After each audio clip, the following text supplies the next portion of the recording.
We'll get started. Do we have any questions? Jonathan Fagan. I guess I'll start with the usual first question of who have you got tonight, particularly among Danuel, Christian, and DaQuan. Yeah, Danuel and Christian are both be out. DaQuan is a game time decision. He's working out right now. We'll see.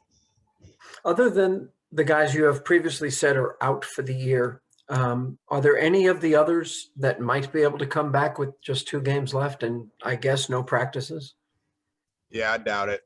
I doubt it. I mean, they're working. It's not like they're not kind of trying to come back and working hard and all of those things, but considering the season ends on Sunday, yeah, I would be surprised to see those other guys come back.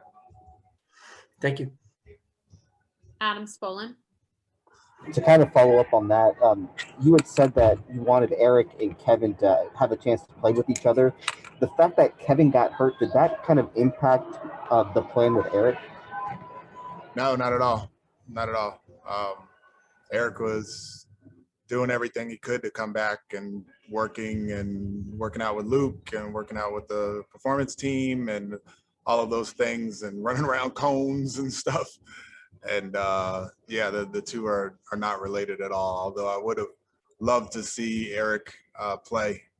Doesn't look like it's going to happen. Jonathan Fagan. You've mentioned a few times that there's value in the caliber of going against the caliber of competition that you've been for these past few weeks. And not to demean anybody that is playing for the Lakers, but there's only one LeBron James, there's only one Anthony Davis out there. Would you have liked to have been able to see guys match up with those players? That's a good question. I'm as surprised if it is as you are. Yeah, that's a good question. We just play the games as they come, and it would have been interesting to see the matchups with LeBron and AD, and that's how we prepared this morning and walked through and all of those things. But with them not playing, we just kind of adapt like we always do and move on. So I don't really know the answer whether it would have been better or not to play against those guys because of the level that you need to bring to play against that group. But with the group that we have, we need to play at a high level regardless of who we're playing or who's out there or whatever. So that's what we need tonight. We need a high level of force, of offensive continuity and defensive try hard and all of those things. And just to clarify off my first question, when I was asking about guys who haven't been previously ruled out for the year, and you said, no, you don't think anybody, were you including Christian and Danuel among those who it's too late to come back? No. I was talking about Eric and Sterling. I guess that's about it, right? Avery? Avery, he's still having the personal matters going on, so who knows? Okay. So Christian and Danuel, for the remaining 2, have a chance. Christian and Danuel and Kevin Porter. Oh, okay. Thank you. Danielle Lerner. When you have guys like Sam Oliver and Khyri Thomas coming in, this late in the season and kind of on the hardship exemption, are you giving them essentially a crash course to get them up to speed, or how do you approach that situation? Yeah, it's a crash course, but at the end of the day, it's basketball, right? And they're just I give them the freedom to kind of play their game and play to their strengths. And we have a pretty simple way of playing, especially on the offensive end, where we play 5 out and we drive and kick. And if you're open, you can shoot. And for bigger guys, they can screen and roll and then respace and kind of just play their game. So I would say it's a kind of easy way to play for new guys who come in on the offensive end. And on the defensive end, it's very much a learn on the fly crash course type deal because of the different coverages that we have, the different terminology that we have, the things that you have to anticipate as opposed to react to. And as you know, our defense hasn't been great for the last few games, and a lot of it is because of that, because we are very reactive instead of anticipatory. If that's even a word. Were you surprised at all at anything that they've done since they've been here, or is it pretty much what you expected? No, I'm surprised that any young guy who comes in and is as productive as these guys have been under the circumstances that we have. It's not an easy thing to come in and play against Utah and Milwaukee and good teams and produce and play well and not be afraid of the moment and not be afraid to take shots and just kind of fit in and play well with their teammates as well. So yeah, it is surprising because there aren't very many guys who come in and score double figures in their NBA career, let alone in their first NBA game. Christos Saltis. Hello, Coach. Hope you're doing well. What did you like about your team in the last 5-game stretch, and what do you expect to see tonight from your players?